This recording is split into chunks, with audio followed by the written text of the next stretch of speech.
He clutched the world within his grasp, only to see his entire universe crumble in a single, devastating second. Dante Cavallo, a name that struck fear into the hearts of New Yorkers, the city's most formidable figure, committed one irreversible error on the most crucial night of his ascent. It wasn't a botched business deal, nor a bloody feud with a rival family that threatened to tear the city apart. It was a simple button on his iPhone, a silent harbinger of doom. When his wife, Serafina, desperately tried to reach him, her calls piercing through the celebratory atmosphere for the 5th time, he didn't just ignore her pleas.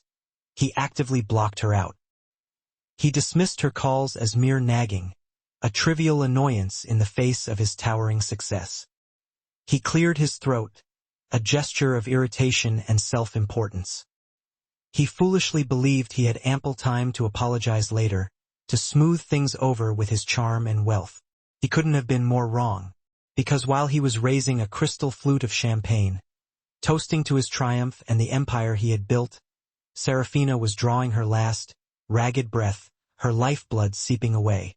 And the voicemail she left, a desperate plea in her final moments, would forever haunt him, echoing in the chambers of his heart until he joined her in the cold embrace of the grave. The crystal chandeliers of the Pierre Hotel's grand ballroom didn't merely sparkle. They seemed to cast judgment upon the scene below, upon the assembled elite who reveled in their gilded existence. Beneath their radiant glow, New York's power brokers mingled like sharks circling in a gold-plated tank. Politicians, tech moguls, and old money families clinked flutes of Dom Perignon, their laughter masking the grim reality that lurked beneath the surface. The unspoken knowledge that many of the men present had blood staining their manicured fingernails. And at the epicenter of it all stood Dante Cavallo, a figure of imposing presence and undeniable power. Dante didn't just wear a tuxedo. He weaponized it, transforming it into an instrument of intimidation. His Tom Ford suit was tailored with such precision, such razor-sharp lines, that it appeared capable of severing a jugular with a mere gesture. His posture exuded an air of absolute authority, the stance of a man who owned not just the building, but the entire block and the very police precinct that patrolled its streets. He was the undisputed head of the Cavallo crime syndicate, though the invitation discreetly labeled him a logistics entrepreneur, a euphemism for his dark and dangerous profession. Tonight marked his coronation, the culmination of years of planning and ruthless ambition. He was on the verge of finalizing a merger with the Russo family, a strategic alliance that would legitimize his empire, transforming his illicit gains into sparkling, clean assets. But his pocket wouldn't cease its incessant vibrating, a constant reminder of the domestic drama he desperately sought to ignore. Dante cleared his throat again, his jawline clenching as he forced a smile at a senator whose name had long faded from his memory. Z. The caller ID flashed mockingly at him for the 5th time in 10 minutes, each vibration a small hammer blow against his composure. "Excuse me, Senator," Dante said, his voice a smooth, controlled baritone that betrayed none of his inner turmoil. "Vital business, you understand? A matter of utmost urgency." "Of course, Mr. Cavallo," the senator replied with a knowing grin. "Money never sleeps, eh?" The senator chuckled, completely oblivious to the fact that Dante was suppressing the overwhelming urge to hurl his phone into the elaborate ice sculpture of a swan that stood glistening behind them. Dante extricated himself from the throng, moving with deliberate steps toward the velvet-draped pillars that framed the balcony. He retrieved his phone, the screen illuminating with a photo of a laughing woman with honey-blonde hair and eyes the color of the Aegean Sea. "Wife, Serafina." "Damn it, Serafina," Dante muttered under his breath, his gaze fixed on the screen. They had engaged in a heated argument before he departed their Tribeca penthouse, the echoes of their discord still ringing in his ears. It was the same tired argument, a recurring theme in their strained relationship. She wanted him out. She yearned for a normal life, a life free from the shadows and the ever-present danger that clung to him like a second skin. She claimed she had a premonition, a terrible feeling about tonight, about the choices he was making. She was always plagued by bad feelings, by a sense of impending doom. It was paranoia, plain and simple, a symptom of the gilded cage in which she resided. Being the wife of a Don meant living in constant fear, and lately Serafina had been rattling the bars of that cage with increasing desperation, driving Dante to the edge of his patience. He rejected the call, silencing her voice once again. He turned back towards the party, his eyes scanning the room until he spotted Silas, his consigliere and oldest friend, signaling him from the bar. Silas looked tense, his normally impassive face etched with concern. That could only mean one thing. The Russos had arrived. This was the moment, the culmination of all his efforts. The deal of the century, the key to his future. Beast. The phone vibrated again. An insistent intrusion. Rage flared in Dante's chest, hot and irrational. He was striving to build a future for them. For God's sake. He was trying to guarantee the very safety she was always lamenting. Couldn't she grant him this one night? Just one night to bask in the glory of his success. To be the king without her constant reminders of the criminal he was. He unlocked the phone, his thumb hovering hesitantly over the green answer button. He could answer. He could unleash his pent-up frustration and snap at her to leave him alone. But that would inevitably lead to a drawn-out conversation. A draining emotional exchange he simply didn't have the mental fortitude for at this crucial moment. He needed to be sharp, focused, and completely present for the Russos. He needed zero distractions. "Stop calling me," he whispered to the device, his eyes hardening into cold, impenetrable chips of ice. He navigated to the settings, his thumb trembling slightly as he tapped the block caller option. The vibration ceased, replaced by an unsettling silence. The phone went dormant, transforming into a silent slab of glass and metal, a symbol of his ruthless pragmatism. A twisted sense of relief washed over him. Silence, finally. He slipped the phone back into his inner pocket, smoothed his jacket, and walked purposefully towards Silas. He felt lighter, unburdened by the weight of her anxieties. He reassured himself that it was only for a few hours, a temporary measure. He would unblock her when he got in the car, and he would buy her that extravagant emerald necklace she had been coveting at Van Cleef and Arpels as a peace offering. She would be angry, she would cry, and then she would inevitably forgive him. That was their familiar dance, the ebb and flow of their tumultuous relationship. "Everything all right, boss?" Silas asked, handing him a fresh drink. Silas was a man of few words, built like a brick wall and twice as tough, a loyal and unwavering presence in Dante's life. "Fine," Dante said, taking a sip of the scotch. It was a Macallan 25, smooth as silk, a taste of luxury that momentarily soothed his frayed nerves. "Just Serafina. She's anxious as usual." Silas frowned slightly, his concern evident. "She's been on edge lately, Dante. Maybe you should." "I handled it." Dante cut him off, his tone leaving no room for argument. "Where is Dominic Russo?" "Private lounge upstairs. He's waiting." Dante nodded, his eyes hardening with determination. "Let's go make history." The meeting with Dominic Russo was a masterclass in controlled tension, a delicate dance of power and deception. The private lounge was dimly lit, the air thick with the scent of expensive cigars and aged leather. Dominic, the head of the rival family, sat regally on a Chesterfield sofa, flanked by two imposing bodyguards who looked as if they chewed glass for breakfast and thrived on intimidation. "Cavallo."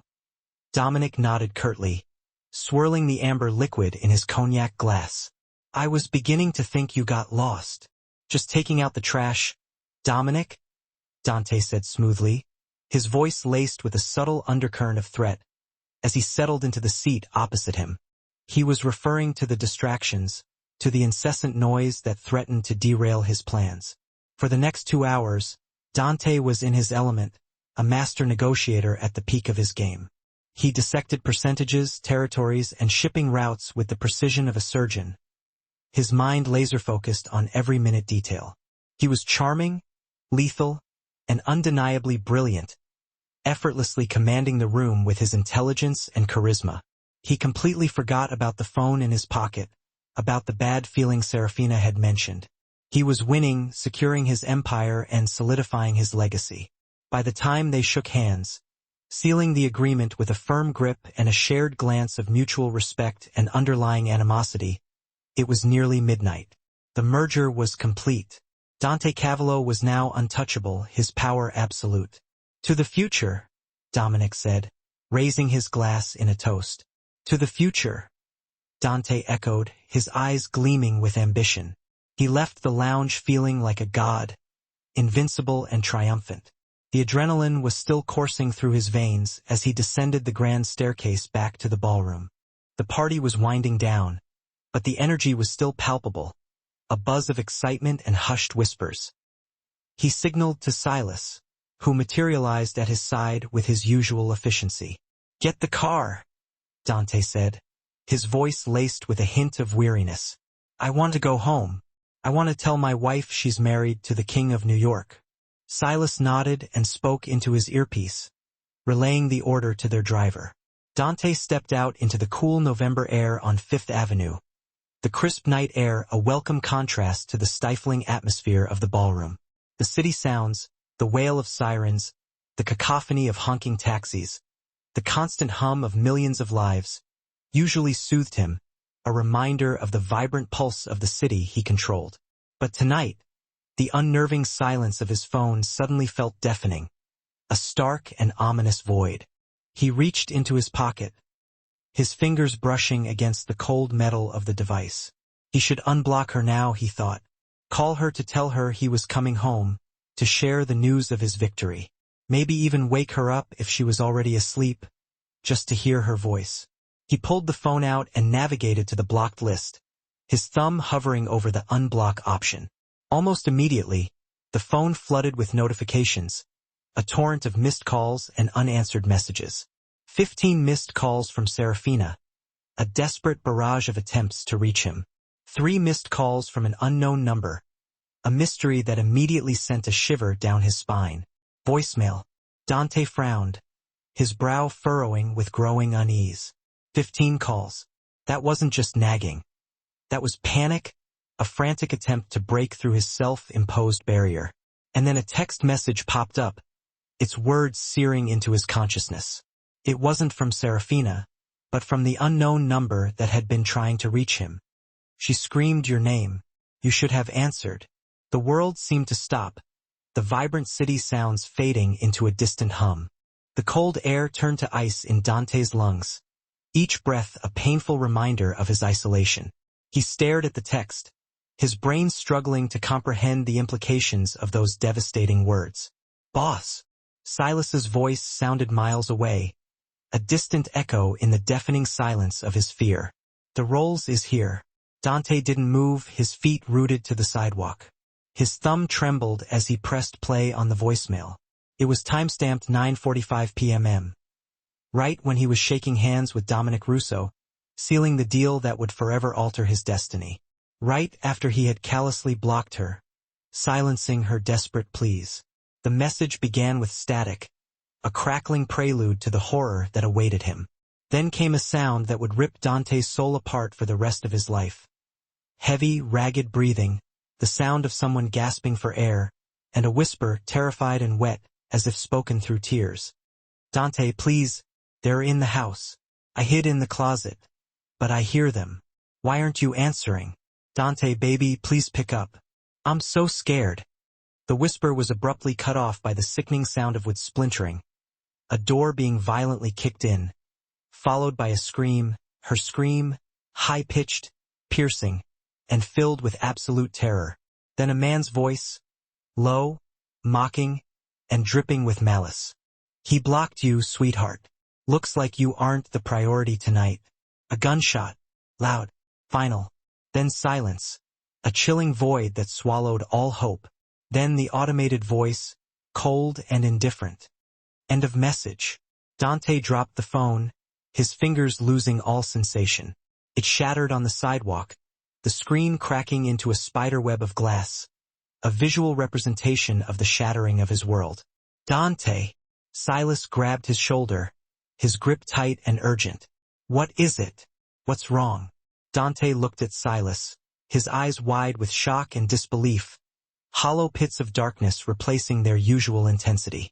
His face had gone the color of ash, the blood draining from his veins. He opened his mouth, but no sound came out, his vocal cords paralyzed by the sheer horror of what he had just heard. He just pointed mutely at the broken phone on the concrete, the shattered remnants of his former life. Home! Dante choked out, the word tearing from his throat like a jagged stone. A primal scream of anguish and despair. Get me home now! He didn't wait for the car door to be opened for him. He scrambled into the back seat of the Rolls-Royce, his movements frantic and desperate, screaming at the driver, "Go! Drive! Run every red light! If you stop, I'll kill you myself." The driver slammed on the gas, the heavy car lurching forward with brutal force, the tires screeching in protest against the sudden acceleration. Dante sat in the back, rocking back and forth, his hands gripping his hair, pulling until it hurt, as if he could physically tear the horror from his mind. I blocked her. The ride to Tribeca usually took 20 minutes, a comfortable journey through the city's glittering landscape. Tonight, it felt like 20 years, an eternity of agonizing anticipation. Every second was an excruciating torment, a relentless reminder of his fatal mistake. He replayed the voicemail in his head, each agonizing word and sound etched into his memory. He blocked you, sweetheart. Who? Who knew he had blocked her? How did they know? The car screeched to a halt in front of his building, the abrupt stop jarring him back to reality. Before the wheels even stopped turning, Dante was out the door, his feet pounding against the pavement. He didn't wait for Silas. He was already sprinting towards the entrance, his heart pounding in his chest like a trapped bird. He burst into the lobby, his eyes scanning the space with growing dread. The doorman wasn't there, his usual post inexplicably vacant. The lobby was eerily empty, devoid of its usual security presence. That was wrong, a glaring violation of protocol. There was always security, a silent and watchful presence ensuring their safety. Serafina!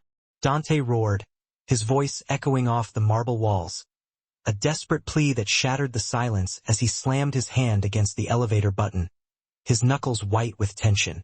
It was too slow, agonizingly slow. He abandoned the elevator and ran for the stairs, his legs pumping with frantic energy. Penthouse, 40 floors up.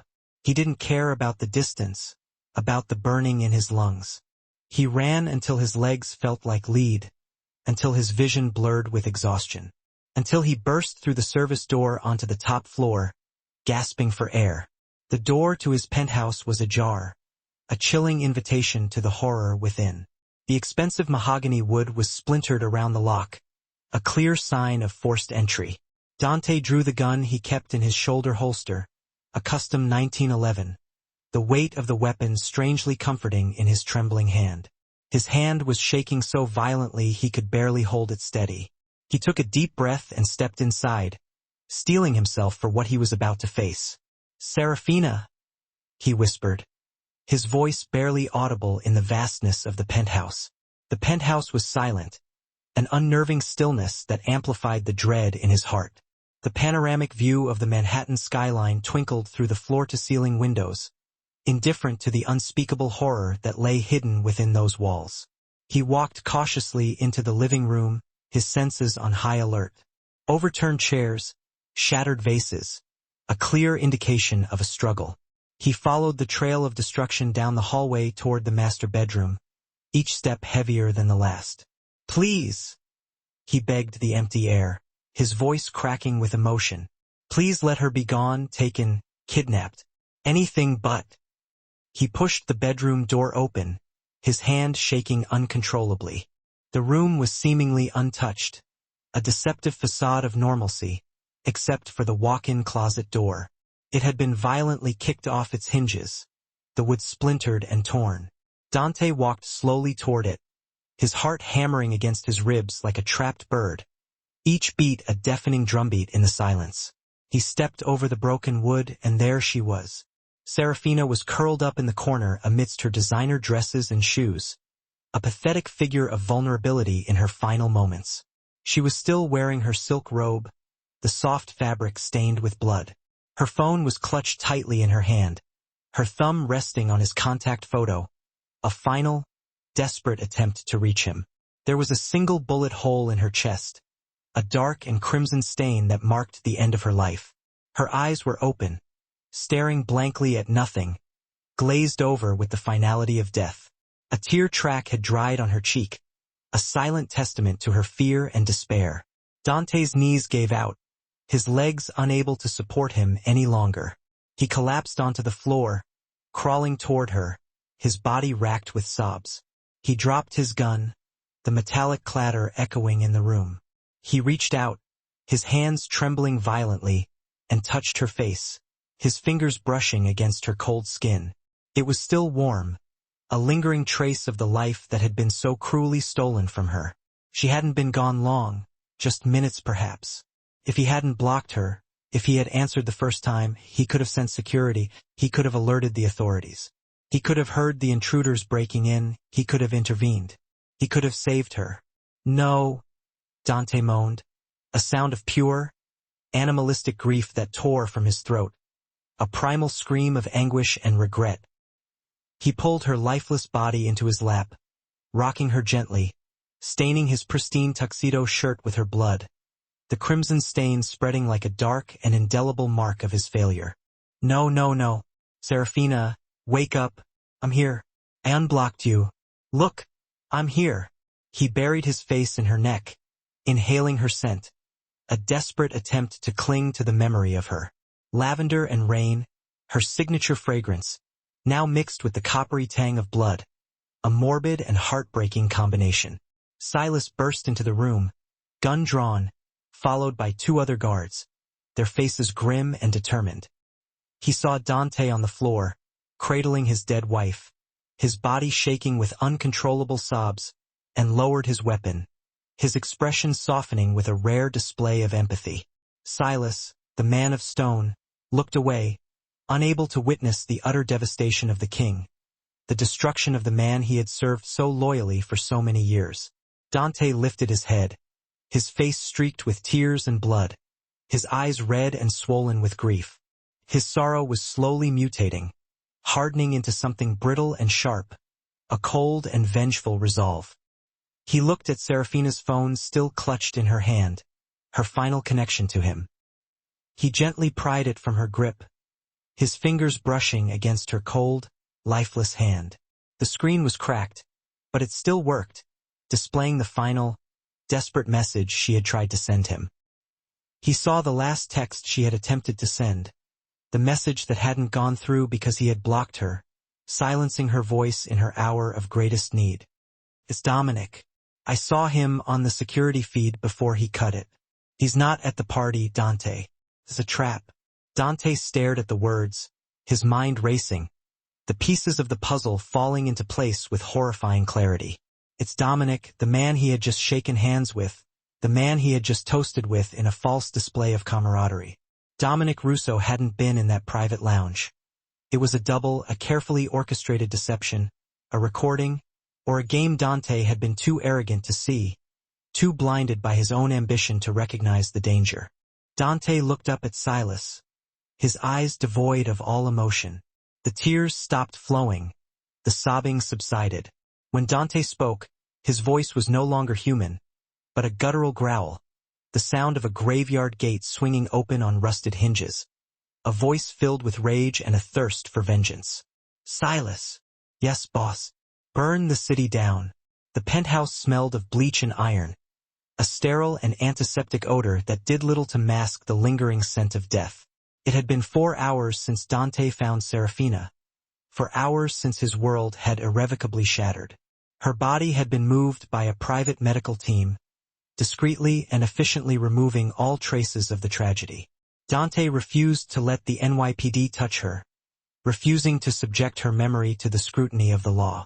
He wouldn't let her be reduced to a statistic, a file on a detective's desk, or a sensationalized photo on the 6 p.m. news. In his world, you didn't call 911. You called the cleaners, men who erased the evidence and silenced the witnesses. Dante sat motionless in the leather armchair in the corner of the bedroom, staring blankly at the spot where she had died, the blood stain now scrubbed clean but forever etched into his memory. He hadn't changed his clothes. The blood on his white tuxedo shirt had dried into a stiff, rust-colored map of his failure, a constant reminder of his unforgivable mistake. Silas entered the room, his footsteps heavy and deliberate. He held a tablet in his hand, his face grim. "We have the security logs, Dante," Silas said quietly, his voice filled with a mixture of sorrow and steely resolve. "And we know how the meeting happened, how they managed to deceive you." Dante didn't look up, his gaze fixed on the invisible specter of his dead wife. He was mindlessly spinning his wedding ring on his finger, the gold band a cold and empty symbol of a love that had been so brutally extinguished. "Tell me," he said, his voice flat and devoid of emotion.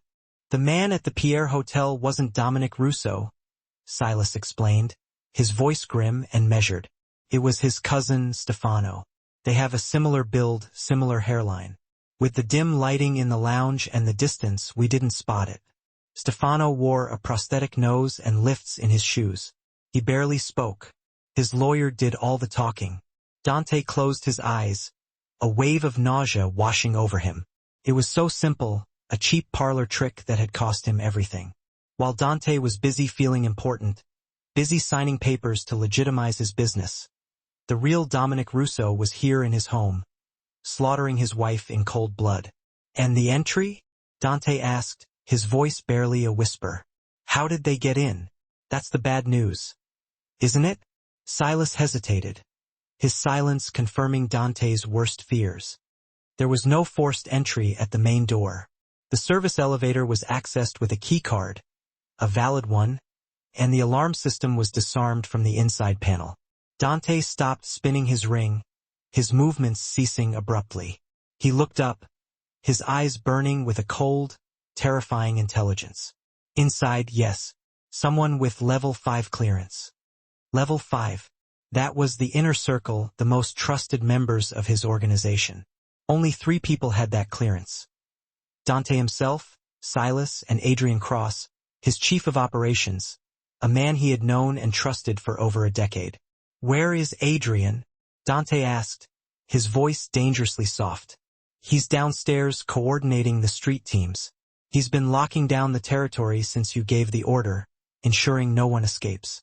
Dante stood up, his joints popping with the sudden movement. He walked over to the nightstand where Serafina's phone lay, the cracked screen reflecting the harsh light of the room. He picked it up, his fingers brushing against the shattered glass. No missed calls now, only the chilling silence of oblivion. He unlocked it, navigating to her messages, his heart pounding in his chest. He needed to see the timeline to piece together the events of that horrific night. 8:30 p.m. "Dante, I hear something outside. Please answer." 8:45 p.m. "I think someone is in the hallway. Why are you blocking me?" 9 p.m. "I'm hiding in the closet. I love you. Please, Dante." He read them over and over, each timestamp a dagger twisting in his heart. At 8:45 p.m. he was laughing at a joke the senator made, basking in the glow of his perceived success. At 9 p.m. he was pouring himself a glass of scotch, celebrating his impending victory. "Benny?" Dante called out, his voice sharp and commanding. A frantic-looking young man in a hoodie and glasses jogged nervously into the room, his eyes wide with fear. Benny Bitts Miller was the best hacker in the tri-state area, a prodigy with computers and a valuable asset to Dante's organization. He looked terrified to be in the room with the blood-soaked dawn, the air thick with grief and vengeance. "Yes, Mr. Cavallo?" Benny stammered, his voice barely audible. "The unknown number," Dante said, holding up his own phone, his hand trembling slightly. "The one that texted me. She screamed your name. You should have answered. Trace it. Find out who sent that message." Benny took the phone with trembling fingers, his eyes darting nervously around the room. He plugged it into his laptop, his fingers flying across the keyboard. "Give me 2 minutes," he muttered, his brow furrowed in concentration. The room was silent, save for the furious tapping of keys, the only sound breaking the oppressive stillness. "It's a burner, obviously," Benny muttered, his voice laced with nervous energy. "Pinged off a tower in Queens." "But wait," Benny frowned, his eyes widening with surprise.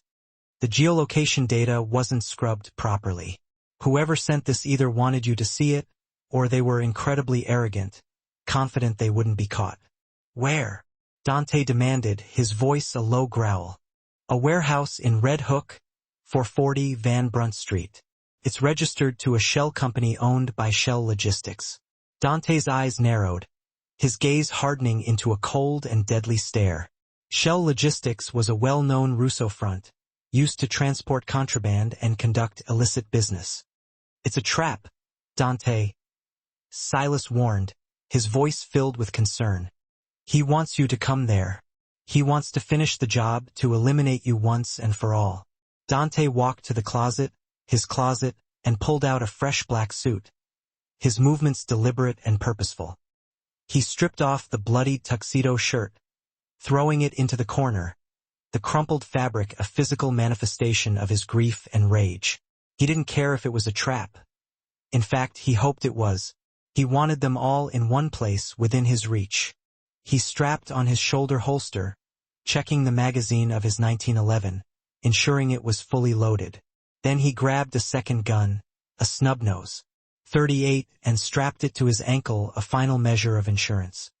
"Silas," Dante said, buttoning his black shirt, his voice devoid of all emotion, "get the team ready, but don't bring Adrian. I don't want him anywhere near this." Silas raised an eyebrow, his expression questioning. "You suspect him? You think Adrian is the one who betrayed you?" "The alarm was disabled from the inside, Silas," Dante said, checking his reflection in the mirror. He looked like death warmed over, his face gaunt and pale, his eyes burning with a cold and vengeful fire. "Adrian was the one who told me last week that Serafina was becoming a liability, that her anxiety was making her a weakness. He was the one who suggested I needed to focus on the merger tonight without distractions, that her calls were a nuisance I couldn't afford. He planted the seed, Silas. He manipulated me, played on my ambition. He's been with us for 10 years, Dante," Silas argued weakly, his voice filled with disbelief. "He's been loyal, unwavering. And Judas was with Jesus for 3, Dante replied, turning to the door, his face a mask of cold fury. "We're going to Red Hook. If Dominic is there, I'm going to peel the skin off his face, inch by inch. If he's not, I'm going to find someone who knows where he is, and I'm going to make them tell me everything, no matter the cost." The warehouse in Red Hook smelled of salt water and rotting fish, a pungent and nauseating odor that clung to the air. It was an old canning facility, long abandoned, that the Russos used to move contraband cigarettes and occasionally to dispose of unwanted individuals. Dante didn't bother with a SWAT team strategy, with stealth or careful planning. He was operating on pure instinct, fueled by a rage that consumed him entirely. He didn't care about minimizing casualties or avoiding attention. He only cared about finding Dominic Russo and making him pay for what he had done. 2 black SUVs smashed through the chain-link fence at full speed, tearing through the metal with a deafening crash. Dante's men, a squad of 6 heavily armed enforcers, poured out of the vehicles, their faces grim and determined. Gunfire erupted immediately, a chaotic symphony of destruction. The Russo guards stationed outside were expecting an attack, but they weren't expecting the sheer ferocity of the Cavallo crew, the unwavering determination that drove them forward.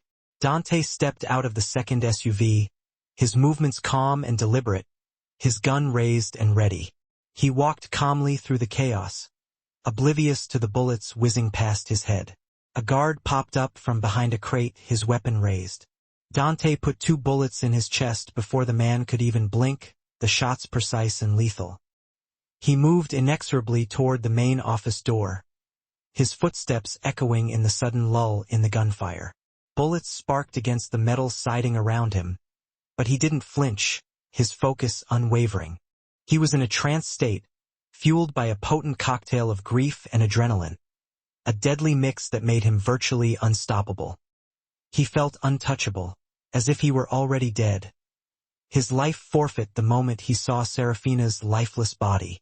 Silas kicked the office door open, splintering the wood and sending it crashing inward.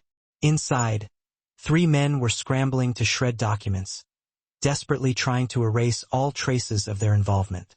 2 reached for weapons, their eyes wide with panic. Silas dropped them both with swift and brutal efficiency, 2 shots each, silencing them permanently. The 3rd man froze, his hands raised in surrender. He was a mid-level capo in the Russo organization named Paolo, a low-level thug who was now trembling with fear. He was the one holding the burner phone, the device that had delivered the devastating text message. Dante walked slowly up to Paolo, his eyes boring into him like daggers. Paolo was shaking uncontrollably, his hands raised in a futile gesture of defense. "Mr. Cavallo," Paolo stammered, his voice cracking with terror. I'm just a messenger. I didn't know anything." Dante looked down at the phone on the desk, the same model that had sent the text, the same instrument of his devastation. "You sent it?" Dante asked, his voice deceptively soft, a calm before the storm. "Dominic made me." Paolo cried, his voice rising in a desperate plea for mercy. He said it would break you. He said you'd come running, that you wouldn't be able to resist." "Where is he?" Dante demanded, his voice hardening, the threat palpable. "Where is Dominic Russo?" "I don't know," Paolo wailed, his eyes darting around the room. "He left hours ago. He's gone to the airstrip. He's flying to Sicily until the heat dies down, until everything blows over." Dante picked up a heavy metal stapler from the desk, the cold steel fitting perfectly in his hand. He slammed it down with brutal force onto Paolo's hand, pinning it to the wooden table. Paolo screamed, a high-pitched wail that echoed in the warehouse, a sound that was abruptly cut off as Dante pressed harder, driving the staples deeper into his flesh. "Warehouse. Don't lie to me, Paolo," Dante hissed, closing the distance between them until his breath tickled Paolo's ear. The air in the derelict warehouse hung thick with the stench of decay and desperation. "Dominic doesn't run and hide. He savors his victories. He gloats. He's still in the city, probably sipping champagne and laughing at me. So, tell me, Paolo, who opened the door? Who let him waltz into my apartment like he owned the place?" Paolo erupted in a fresh wave of sobs, a disgusting river of snot cascading down his trembling nose. He was a pathetic, sniveling mess, and Dante fought the urge to simply end it then and there. "I don't know names, I swear. I just know the money, the transactions. Dominic, he paid someone big, someone close to you. He bragged about it, the bastard. He said the king's own knight opened the castle gates for him." "The king's own knight." Dante straightened up, the words hitting him like a physical blow. His gaze snapped to Silas, his loyal enforcer, who stood a few feet away, his face paling visibly under the dim, flickering lights. "Adrian," Silas muttered, his voice barely a whisper. "Cross, it means crux in Latin. Knight of the Cross. It's him. It has to be." Dante turned back to Paolo, his eyes narrowed, piercing. One last question, one final stab at the truth. "Why Serafina, Paolo? Why her? Why not me?" He knew killing me would just start a war, a bloodbath that would consume the whole city. But breaking me, destroying my heart, that was the real victory, wasn't it? Paolo looked up, his eyes wide with raw animal fear. "Because he knew killing you would just start a war, but breaking you, destroying your heart," he said, "a broken man makes mistakes. He said you'd be sloppy, that grief would cloud your judgment." Dante stared at Paolo for what felt like an eternity, his face an unreadable mask. Then, with a barely perceptible nod, he signaled to Silas. "Finish him." Dante turned and walked out of the makeshift office, the echo of a single gunshot following him like a dark shadow. He stepped back into the cool night air, the salty tang of the harbor filling his lungs. The harbor water lapped gently against the pier, a soothing counterpoint to the chaos raging inside him. He pulled out his phone, the one with the cracked screen, a constant reminder of a life spiraling out of control. He navigated to his blocked list, his thumb hovering over Serafina's name. He had blocked her to focus on business, to secure their future, their happiness. And because of that, she died thinking he didn't care. She died hearing a cold, impersonal voicemail greeting. A broken man makes mistakes. I'm not broken, Dominic, Dante whispered to the dark water, the words laced with a venomous promise. I'm liberated. He turned to his men, his eyes glinting with a cold, hard light. We're going back to headquarters. Call Adrian. Tell him we found nothing, that Paolo was a dead end. Tell him to meet us in the war room. Tell him we need to plan the funeral. The Cavallo headquarters was a fortress disguised as a high-end import-export office in Midtown, a gleaming monument to wealth and power. The war room, located deep in the basement, was a soundproof chamber lined with mahogany and state-of-the-art monitors, a place where empires were built and destroyed. At 4 a.m., the room was thick with tension, the air practically crackling with unspoken accusations and simmering rage. Adrian Cross sat at the long table, looking every bit the loyal soldier, the trusted friend. He was handsome, sharp, and had been Dante's right-hand man since they were street runners in the Bronx, clawing their way up from nothing. He wore a look of practiced concern, his brow furrowed with worry. Did you find them? Adrian asked as Dante walked into the room, his voice carefully modulated, betraying nothing. Dante moved to the head of the table, his movements deliberate, controlled. He didn't sit. He poured himself a glass of water from a crystal decanter, his hand surprisingly steady despite the turmoil raging within him. We found a rat, Dante said, his voice flat, devoid of emotion. Paolo, he didn't make it. Adrian nodded solemnly, his expression a mask of grief. Good. One less Russo to worry about. But where is Dominic?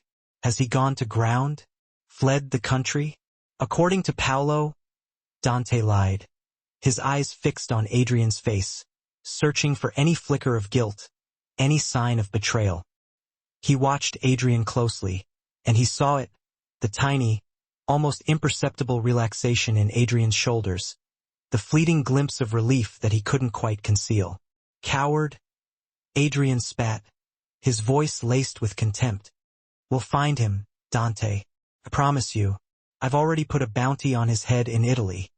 A price so high they'll be tripping over themselves to deliver him to us. You're a good friend, Adrian, Dante said, walking slowly around the table, his voice deceptively calm. You've always been looking out for me, protecting my interests. Like tonight, you told me to block out the distractions, to focus on the task at hand. Adrian stiffened slightly, a flicker of unease in his eyes. I just wanted the deal to go through, boss. For the family. For the Cavallo Empire. The family? Dante repeated, stopping behind Adrian's chair, his voice dropping an octave. You know, Serafina called me 5 times that night. Did you know that? How would I know that? Adrian asked, his voice sharp, defensive, not turning around to face him. Because you were texting the killer? Dante said, the accusation hanging in the air like a death sentence. The room went deathly still, the only sound the hum of the ventilation system. Silas, standing by the door, locked it with a resounding click, trapping them all inside. Adrian stood up slowly, turning to face Dante, his eyes wide with a mixture of fear and disbelief. Dante, you're grieving. You're paranoid. You don't know what you're saying. How talked Adrian? Dante lied again, letting the name hang heavy in the air. He gave me the bank accounts, the Cayman transfer. $5 million. Is that what my wife's life was worth to you? $5 million? I didn't kill her, Adrian shouted, his carefully constructed facade cracking under the weight of the accusation. I swear to God. I didn't know he was going to kill her. The deal was to scare her, to stage a kidnapping. That's all. Dante froze, the confession hanging in the air like a toxic cloud. Adrian realized his mistake instantly, the blood draining from his face. He paled, his eyes darting to the door, then to Silas, then to the gun lying innocently on the table. A kidnapping? Dante asked, his voice trembling with suppressed rage, barely a whisper. You let a wolf into my home to scare my wife? Why? Was she dragging you down? Was she getting in the way of your ambition? She was making you soft. Adrian yelled, desperation taking over, his voice rising in pitch. You were going to retire, Dante. You told me last month you were thinking of getting out, selling up, moving away. If you left, the Cavallo empire falls. I did it for the business, for the family. Dominic said he'd just take her for a few days, leverage a better percentage on the merger, and then give her back unharmed. He said then you'd see that you needed power to protect her, that you'd stay in the game, that you'd never leave us. You trusted Dominic Russo? Dante said, shaking his head in disbelief, the words laced with contempt. You trusted the enemy, a known psychopath, over your own brother, over the man who would have died for you. I did it for us, Dante. Adrian pleaded, his voice cracking with fear. But Dominic went rogue. He's a monster. I swear. I didn't know he'd pull the trigger. Dante looked at Adrian with a mixture of pity and hatred, his face a mask of cold fury. You didn't pull the trigger, Adrian, but you loaded the gun, and you made damn sure I wasn't there to stop it. Dante pulled out his phone, his movements slow and deliberate. He navigated to the settings, his thumb hovering over the block/unblock option. I blocked the woman I loved because of your advice, Adrian, Dante said, his voice a low, menacing growl. And now I'm going to do the same to you. I'm going to erase you from my life. Dante, wait. Please, don't do this. Dante nodded to Silas, his eyes betraying no emotion. Silas stepped forward and kicked the back of Adrian's knees with brutal force. Adrian crumbled to the floor, his face contorted in pain. You're not going to kill me. You can't. We're brothers. Adrian gasped, clutching at Dante's legs. No, Dante said, his voice devoid of warmth. Brothers, answer the phone. Dante grabbed a heavy crystal decanter from the sideboard, the expensive glass glinting ominously in the dim light, and smashed it across Adrian's face with a sickening thud. Adrian collapsed, blood gushing from his nose and forehead, unconscious but still alive. Tie him up, Dante ordered the guards, his voice cold and clinical. He's not dying yet. He's going to make a phone call for us. To who? Silas asked, dragging Adrian's limp body upright. To Dominic? Yes, Dante said, wiping his hands on a napkin, his face expressionless. Adrian is going to tell Dominic that I'm dead, that I committed suicide out of grief. We're going to play dead, Silas. And when Dominic comes out to celebrate his victory, Dante's eyes were dry, void of any light, just a cold, burning rage. We're going to show him what a real ghost looks like. Dante walked over to the large map of New York City on the wall, a sprawling tapestry of streets and shadows. He picked up a red marker and circled a location in the Bronx, an old Russo stronghold, a place steeped in blood and betrayal. The funeral is in 2 days, Dante said, his voice barely audible. We bury Serafina, and then we bury the rest of them. He looked at his phone one last time, his heart aching with a grief that threatened to consume him. He finally pressed the button he should have pressed hours ago, the one that could have changed everything. Unblock contact. He stared at Serafina's photo, her smile radiant and full of life. It was too late for her, he knew that. But it wasn't too late for revenge, not by a long shot. The lie traveled faster than the truth ever could, a carefully crafted narrative designed to lull his enemies into a false sense of security. By sunrise, the headlines were screaming the fabricated news. The New York Post ran a full front-page spread, complete with a grainy photo of Dante and Serafina dancing at a charity gala. Romeo and Juliet in Tribeca.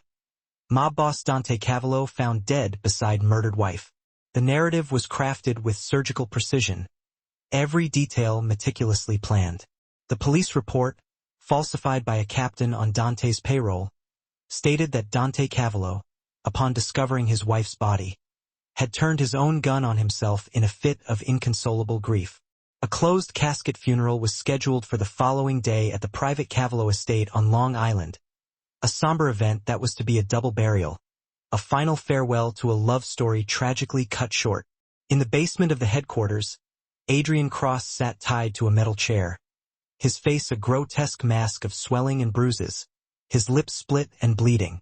He held a phone to his ear, his hand trembling uncontrollably as Silas pressed the muzzle of a silencer against his temple, a cold, metallic reminder of his impending doom. "Do it," Silas whispered, his voice a menacing hiss. "Make him believe it or you're a dead man." Adrian swallowed blood and dialed the number, his heart pounding in his chest like a trapped bird. "Dominic," Adrian croaked into the phone, his voice barely audible. "Adrian." Dominic Russo's voice crackled on the other end, sounding suspicious but undeniably intrigued. "I saw the news. Is it real? Did the great Dante Cavallo actually blow his brains out? Is the king finally dead?"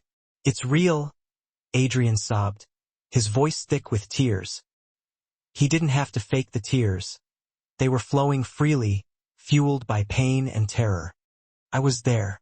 He just broke Dominic. He saw her and he couldn't take it. The Empire is in chaos. Everyone is fighting for scraps. I need protection, Dominic. I need you to come to the funeral to assert dominance. If you show up, the capos will fall in line behind you. They'll follow the strongest horse." There was a long pause, a silence that stretched the tension in the basement until it was ready to snap. Then Dominic laughed, a cruel, dry sound that sent shivers down Adrian's spine. The grieving widower couldn't handle the guilt? Pathetic. He was never a king. He was a sentimental fool. I always knew he had a soft spot. "Are you coming?" Adrian asked, his voice barely a whisper. "Oh, I'll be there," Dominic promised, his voice dripping with malice. "I want to see the hole they put him in. I want to piss on the dirt and dance on his grave. I want to savor the moment." The line went dead with a click. Silas snatched the phone away, his face grim. "Good." Dante stepped out of the shadows, his face illuminated by the harsh glare of the overhead lights. He was dressed in tactical gear now, black from head to toe, looking less like a man and more like a wraith, a vengeful spirit risen from the grave. He hadn't slept in 48 hours, and the image of Serafina's lifeless body was burned into his retinas, fueling his rage. "Lock him in the vault," Dante ordered, looking at Adrian with dead eyes, his voice devoid of any emotion. "If we survive tomorrow, he dies slow, a death he'll have plenty of time to contemplate. If we don't, he starves in the dark, forgotten and alone." The next day, the sky wept, mirroring the grief in Dante's heart. A torrential downpour battered the sprawling lawns of the Cavallo estate, turning the manicured grounds into a muddy swamp. The air was thick with the scent of wet earth and chrysanthemums, the sickly sweet aroma of death and decay. Hundreds of mourners gathered under a sea of black umbrellas near the family mausoleum, a grand stone structure built for generations of Cavallo family members, a testament to their enduring power. 2 mahogany caskets sat on silver stands in front of the open marble doors, waiting to receive their occupants. One casket held the body of Serafina Cavallo, her beautiful face forever frozen in a peaceful slumber. The other was filled with sandbags, a carefully constructed illusion designed to deceive the enemy. Dante was not in the casket.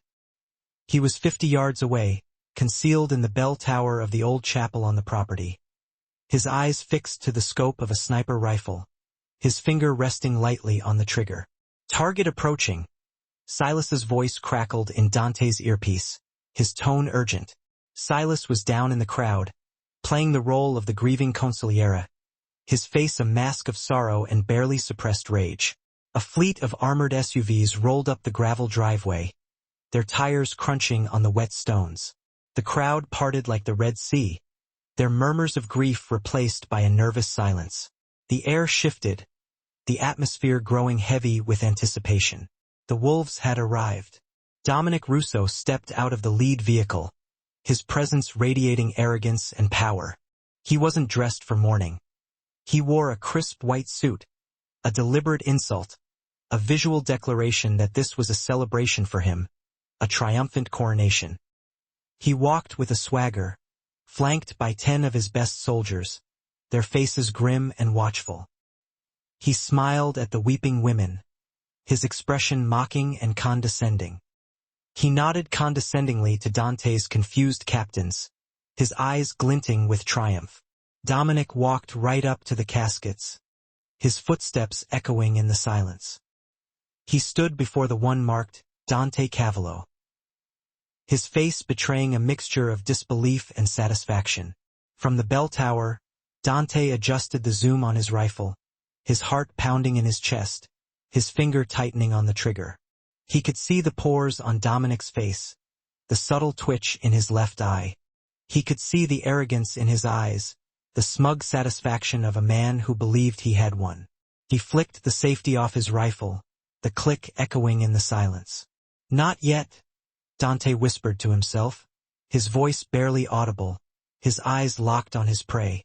Let him feel like a god first. Let him savor his victory, however short-lived it may be. Dominic placed a hand on the casket, his touch possessive and disrespectful. He looked around the crowd, raising his voice so everyone could hear, his words dripping with false sincerity. "A tragedy," Dominic announced, his voice oozing with mock sorrow. "Terrible tragedy. But nature abhors a vacuum. New York needs leadership, strong leadership. Leadership that doesn't crumble over a woman. Leadership that can make the tough decisions." A murmur went through the crowd, a ripple of unease spreading through the ranks. This was a hostile takeover in the middle of a funeral, a blatant power grab in the most disrespectful way imaginable. "I am here to offer the Cavallo family my protection," Dominic continued, grinning triumphantly. "Under the Russo banner, the city will be safe, prosperous, and united." Silas stepped forward, his face a mask of stone, his eyes burning with righteous fury. "You have no respect, Dominic. This is a holy ground. Leave this place." "Respect is for the living, Silas," Dominic sneered, his eyes glinting with malice. "And Dante is dead. I own this city now." He was weak. Dominic turned back to the casket, his expression one of pure contempt. He reached into his pocket and pulled out a cigar, a thick, Cuban cohiba. He lit it with a flourish, blew smoke onto the polished wood of the casket, and laughed, a harsh, grating sound that echoed across the graveyard. "Goodbye, Dante. You were always second best." Up in the tower, Dante inhaled deeply, his lungs burning with a mixture of rage and grief. The moment had come. "Silas," Dante said into the comms, his voice calm and steady. "Close the gates." A loud metallic clang echoed across the estate, cutting through the silence. Dominic turned, his eyes widening in surprise. The massive iron gates at the entrance of the property had swung shut, their imposing presence blocking any chance of escape. The magnetic locks engaged with a resounding thud that could be felt in the ground. "What is this?" Dominic snapped, his face turning red with anger, looking at Silas with suspicion. Silas didn't answer. He simply stepped back, blending into the crowd of mourners, who were beginning to realize something was terribly wrong. The Cavallo soldiers, who had looked demoralized moments ago, suddenly reached into their jackets, their hands gripping the familiar weight of their weapons. "I said, what is this?" Dominic roared, his voice trembling with rage, reaching for his own gold-plated Desert Eagle. Then a voice boomed over the estate's PA system, a voice that sent a shiver down everyone's spine. It was deep, distorted, but unmistakable, a voice that had haunted Dominic's nightmares for years. "You're right, Dominic. Respect is for the living." Dominic froze, his eyes widening in terror. The cigar fell from his mouth, landing in the mud with a soft hiss. He spun around, looking at the casket, his mind reeling. "Open it!" he screamed, his voice cracking with fear. "Open the coffin. I want to see him." His men scrambled to pry open the lid of Dante's casket, their movements frantic and clumsy. They threw it back with a loud crash, revealing the emptiness within. Empty, just bags of sand, a cruel and mocking deception. The voice on the speakers returned, colder and more menacing this time, sending a chill down Dominic's spine. "And I am very much alive." A gunshot cracked through the rain, shattering the silence. One of Dominic's bodyguards dropped to the ground, a smoking hole in his forehead. Dante hadn't stayed in the tower. He had already zip-lined down the back cable during the confusion, landing silently on the slate roof of the mausoleum, his movements fluid and deadly.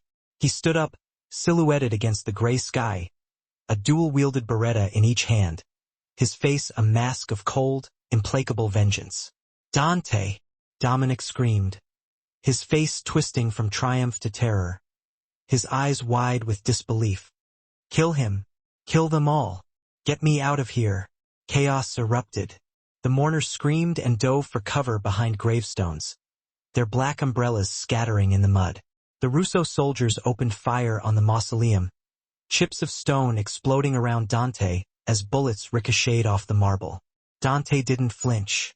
He jumped down, landing in the mud with a heavy splash, and began to move, a blur of controlled violence. He shot the man to his left in the throat, spun, and put 2 bullets in the chest of the man charging him, his movements precise and economical. This wasn't a fight. It was an execution, a carefully orchestrated bloodbath. Silas and the Cavallo loyalists opened fire from the perimeter, creating a crossfire that shredded the Russo ranks, their loyalty absolute. Dominic's men were exposed, confused, and terrified, caught in a deadly trap. They were fighting a ghost, a legend brought to life. Dominic scrambled backward, using a tombstone as cover, his white suit now stained with mud and blood. He pulled out his gold-plated Desert Eagle, firing blindly, his hands shaking uncontrollably. "He's supposed to be dead!" he screamed, his voice cracking with hysteria. "Adrian said he was dead. He told me he was dead." Dante moved through the rain like a shark through water, his movements relentless and unstoppable. He ignored the lesser soldiers, his eyes only fixed on the white suit, the symbol of his betrayal. He advanced on Dominic's position, his ammo running dry, his face a mask of pure, unadulterated rage. He holstered his guns and drew a long, serrated combat knife from his belt, the blade glinting ominously in the rain. "You wanted to see me broken, Dominic?" Dante roared over the thunder, his voice laced with contempt. "Look at me. Look at what you created. This is what happens when you try to take everything from a man." Dominic's gun clicked empty, the sound echoing in the sudden lull in the shooting. He threw it at Dante in a futile gesture of defiance and scrambled to run, slipping and sliding in the mud. He tried to crawl toward his SUV, desperate to escape, but a heavy boot slammed onto his back, pinning him to the wet earth, crushing the air from his lungs.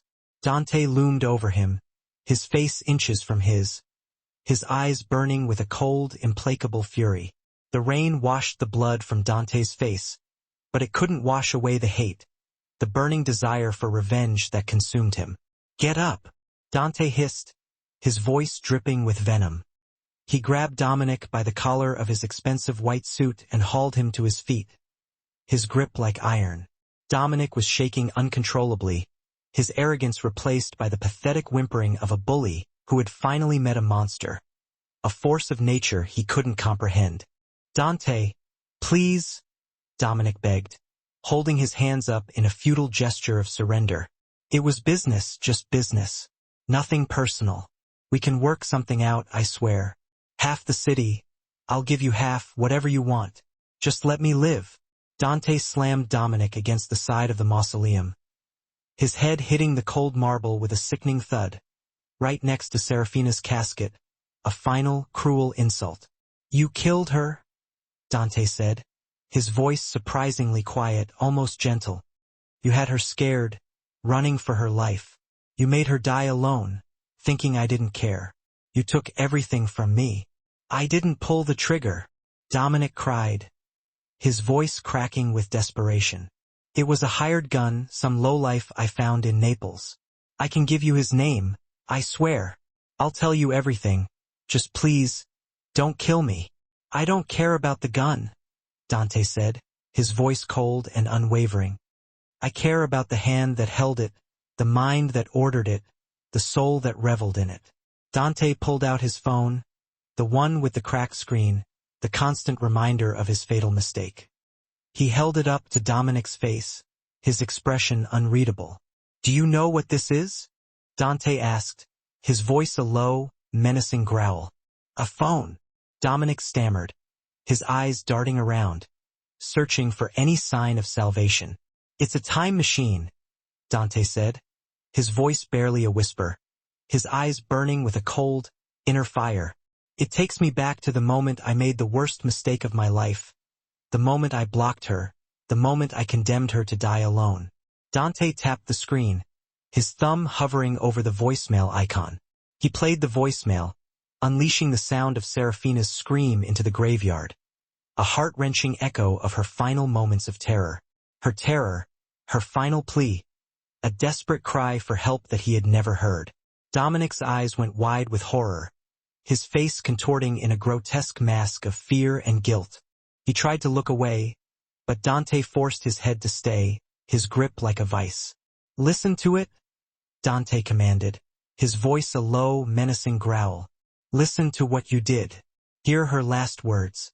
As the recording played, the sound of the door breaking down, the terrified screams, the gunshot, Dominic started to sob, his body trembling uncontrollably. Not from remorse, but from the chilling realization that there was no bargaining with the man standing before him, that he had sealed his own fate. "She called me 5 times, Dominic," Dante whispered, leaning into Dominic's ear, his breath hot on his neck. "And I'm going to stab you 5 times. 1 for every call I missed. 1 for every chance I lost." "No, Dante. Please, no." The first strike went into Dominic's stomach, the serrated blade tearing through flesh and muscle. Dominic gasped, his eyes bulging with pain, a gurgling sound escaping his lips. "That's for the first call," Dante said, his voice devoid of emotion. The second strike hit his lung, puncturing the delicate tissue, filling his chest with blood. "That's for the second." Dominic collapsed to his knees, his white suit now soaked in blood, turning it a grotesque crimson. Dante didn't rush.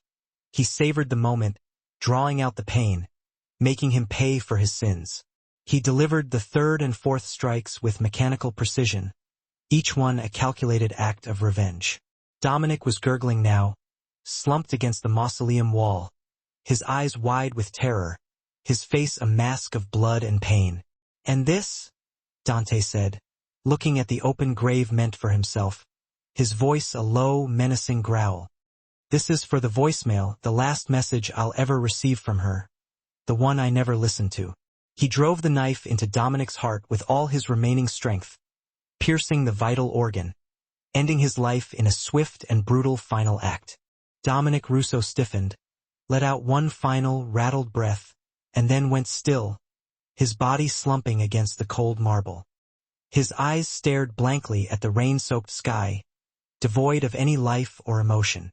Dante released the handle of the knife, letting it fall to the ground with a soft thud. He stepped back, his clothes soaked in blood, his face a mask of exhaustion and grief. The shooting had stopped. The Russo men were all dead or surrendered, their bodies littering the graveyard, a gruesome testament to Dante's wrath. Silas approached, limping slightly, his suit ruined, his face grim. "It's done, boss," Silas said softly, his voice filled with a mixture of relief and sorrow. "The city is yours again." Dante looked at the carnage, the bodies sprawled across the muddy ground, the twisted metal of the armored SUVs, the remnants of a bloody and brutal war. He looked at the dead rival, his face frozen in a mask of terror. He felt nothing, just a hollow, aching silence where his heart used to be, a void that could never be filled. "Clean this up," Dante said, turning away from the body, his voice flat and emotionless. "Put Dominic in the hole meant for me. Bury him in an unmarked grave. Let him disappear from history, as if he never existed." "And Adrian?" Silas asked, his voice hesitant. Dante looked at the ground, his face unreadable. "Give him a phone. Let him call for help. Let him scream into the void. Let him suffer in his own personal hell. But block the signal. Let him think someone is coming, but make sure no one ever hears him." 3 months had passed since the massacre at the estate, since the day Dante Cavallo rose from the dead and reclaimed his empire. New York City was in the grip of a brutal February freeze, the kind that cracked sidewalks and froze the blood in your veins. The Hudson River was a churning gray slab of ice, and the wind whipping through the canyons of Manhattan felt like razor blades against exposed skin. But the cold outside was nothing compared to the temperature inside the Cavallo boardroom, where the fate of the city was decided. Dante Cavallo sat at the head of a 50-foot table made of imported black obsidian, the stone reflecting the darkness in his soul. He was no longer the man who wore flashy Tom Ford tuxedos or drank champagne with senators, the charismatic leader who charmed and seduced his way to the top. The death of Serafina had changed him, had stripped him bare, leaving him a cold, calculating machine. He wore a heavy charcoal wool suit, unbuttoned, with a black turtleneck underneath, a stark contrast to his former flamboyant style. His beard was thicker, darker, hiding a jawline that was perpetually clenched, a sign of the inner turmoil that constantly plagued him. His eyes, once vibrant with ambition, were now flat and matte, like the eyes of a shark that had stopped swimming, devoid of any warmth or emotion. The room was silent, save for the nervous shuffling of papers, the rustling of expensive suits. 12 men sat around the table, the new inner circle, the hand-picked few who had earned their place in the new Cavallo Empire. They were the survivors, the sharks who had eaten the Russo remains, the ruthless and ambitious who had risen to the top in the wake of the bloodbath. The Russo family didn't exist anymore, their name wiped from the streets, their legacy erased. Dominic was in an unmarked grave beneath a dog park in Queens, his memory fading with each passing day. Adrian Cross was gone, vanished from the face of the earth, his fate a secret known only to Dante and a select few. The Cavallo Empire now stretched from the ports of New Jersey to the casinos of Atlantic City, a vast and powerful network built on blood, betrayal, and unwavering loyalty. "The construction unions in Midtown are stalling," said Leo, a newly promoted capo with a nervous tick in his left eye, his voice trembling slightly as he addressed Dante. "They want another 2%. I told them to wait, that I'd get back to them next week." Dante didn't look up from the file he was reading, his face expressionless. "You told them to wait?" Leo swallowed hard, his Adam's apple bobbing nervously. "Yes, boss. I didn't want to bother you with." A phone vibrated against the glass table, the sound cutting through the silence like a knife. It was Leo's. His face went pale, his eyes wide with terror. He scrambled to grab the device, his thumb hovering over the red decline button, his hand trembling uncontrollably. "I'm so sorry, boss," he stammered, his voice barely audible. "I'll turn it off. Don't," Dante said, his voice soft but firm, the word hitting the room like a gunshot. Leo froze, his hand hovering over the phone. "Sir? Answer it," Dante commanded, finally lifting his gaze from the file, his eyes locking onto Leo's with an intensity that made him shudder. "Look at the screen. Who is it?" Leo glanced at the phone, his face contorted in a mixture of fear and confusion, his hand shaking so violently he could barely hold onto the device. It's my daughter, boss," he stammered, his voice barely above a whisper. "She's at a recital. I told her not to call me during business hours, but she's—" "Answer it," Dante repeated, his voice dropping to a terrifying whisper that sent a chill down everyone's spine. "Put it on speaker. Let us all hear what she has to say." Leo obeyed, his face a mask of terror, terrified that this was a test, a trap designed to expose his weakness. He tapped the screen, his heart pounding in his chest. "Daddy!" A tiny voice chirped through the expensive speakers of the boardroom, filling the room with an innocent joy that seemed out of place in such a dark and brutal environment. "Daddy, did you see the video Mom sent? I got the solo. I'm going to be the lead dancer." The room held its breath, every man in the room acutely aware of the precarious balance they were treading. The hardened criminals, the ruthless killers, stared at the table, their faces unreadable, expecting Dante to explode, expecting violence, expecting a demonstration of power. Instead, Dante closed his eyes, his face contorting in a spasm of pain so raw and unguarded that Silas, standing by the door, had to look away, unable to bear the sight of his boss's vulnerability. The sound of the little girl's voice hung in the air, a poignant reminder of everything Dante had lost, everything he had sacrificed, and everything he could never have again. "Tell her you're proud of her, Leo," Dante urged softly, his voice barely a whisper in the tense atmosphere. "It matters more than you know." He then turned his gaze towards Leo, a man usually unflappable, now fumbling with his phone, a sheen of perspiration visible on his forehead. I'm proud of you, sweetheart," Leo stammered, his voice tight with a forced casualness that didn't quite land. "I'm in a meeting, but I'm proud. Okay. Love you. Bye." The line went dead, the abrupt silence amplifying the weight of the unspoken. Dante opened his eyes, his gaze lingering on Leo for a moment, dissecting the man's discomfort. Then, his focus shifted, encompassing the rest of the men seated around the mahogany table. "Never ignore a call from your family to talk to me," Dante stated, his voice now a low, resonant growl that brooked no argument. "Business can wait. Money can wait. Life itself waits for no one, and family. Family is life." He leaned forward, his gaze hardening. "If I ever find out one of you blocked your wife or your child to impress me, to show some misplaced loyalty, I will bury you where you stand, no questions asked. Do you understand?" "Yes, boss." The table chorused in unison, a wave of agreement washing over the room. The air thrummed with a newfound understanding of the true cost of their ambition. "Meeting adjourned," Dante declared, standing up abruptly, the scrape of his chair against the polished floor echoing the finality of his words. "Get out." As the room cleared, the men dispersing like shadows, only Dante and Silas remained. The silence that descended was thick, heavier than before, pregnant with unspoken concerns. "You're going there again tonight?" Silas asked, his voice laced with a weariness that mirrored Dante's own. He didn't have to specify the where. "It's Thursday," Dante replied, his voice flat, devoid of emotion as he gathered his coat, the fabric a silent rustle in the oppressive quiet. "I go every night. It's a ritual, a penance, a promise I made and intend to keep.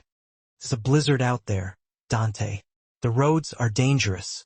You could get hurt," Silas protested, his concern genuine. "Or worse." Dante let out a humorless laugh, a dry, rasping sound that spoke of a soul long past amusement, as he walked towards the elevator. "I'm not worried about dying, Silas. I'm worried about living too long. Living with this." He trailed off, unable to articulate the emptiness that gnawed at his core. The drive to the private cemetery on Long Island was an hour-long descent into a white, unforgiving landscape.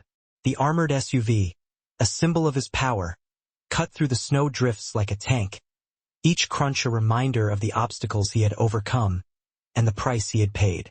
Dante sat in the back, staring out the window at the blurred lights of the city he owned, his empire shimmering in the distance like a mirage.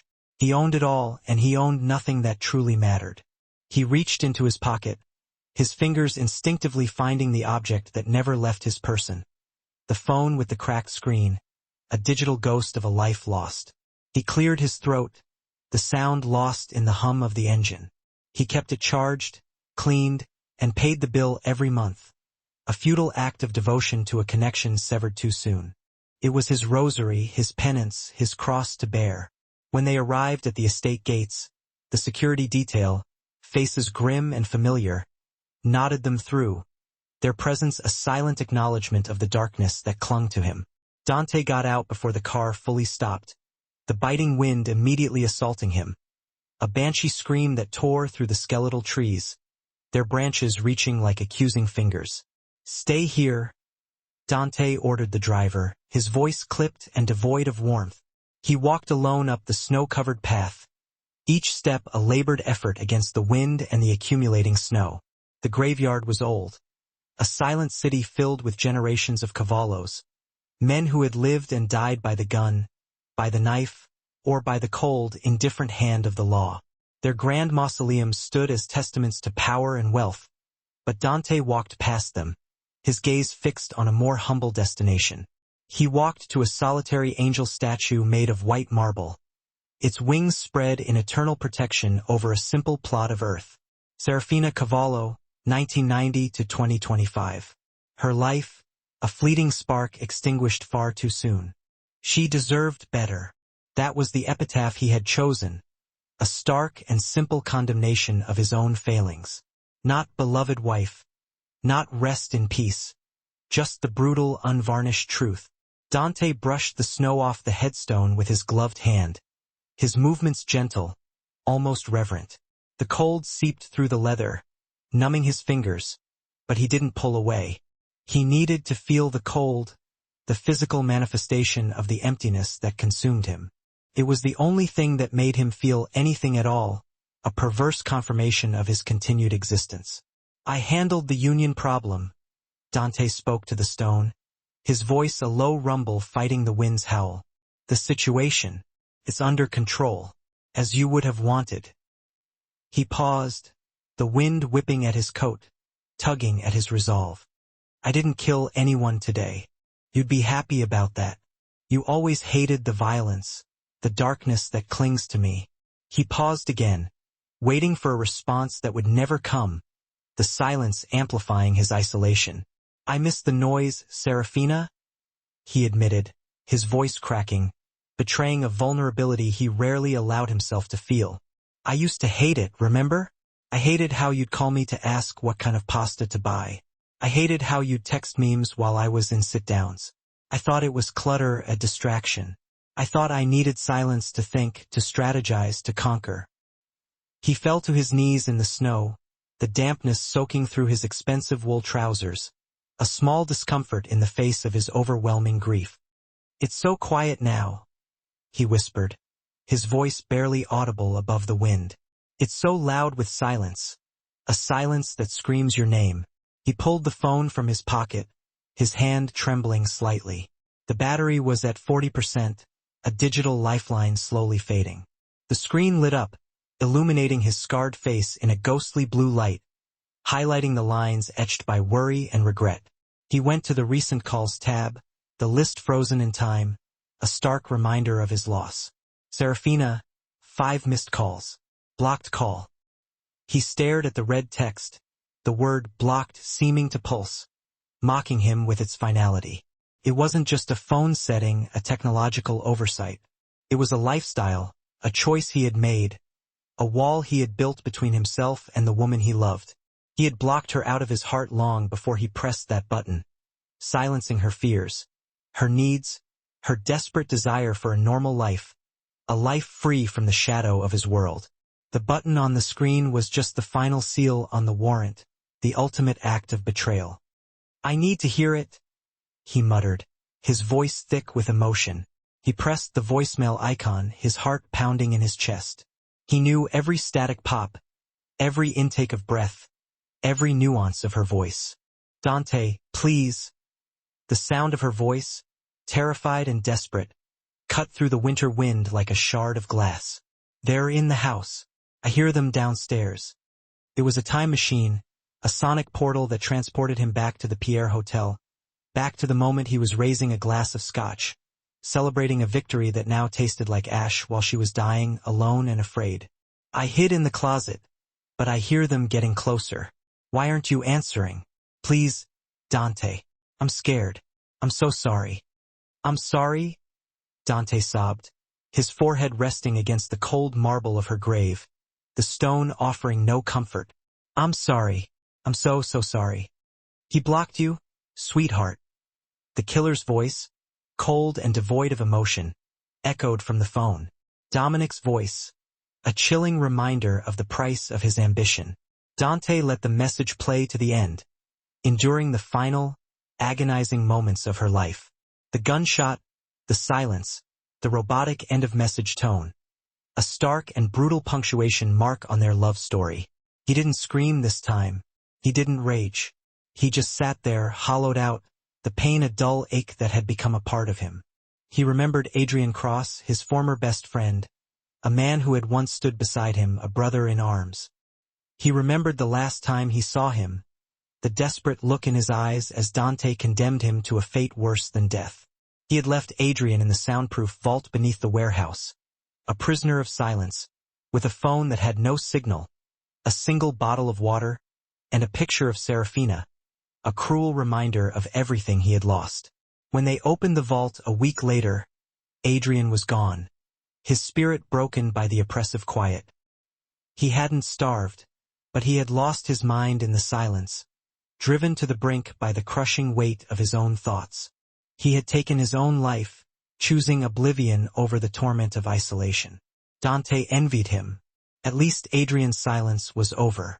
Dante's was just beginning, a life sentence of regret and remorse. He looked at the phone in his hand, the digital echo of a love lost.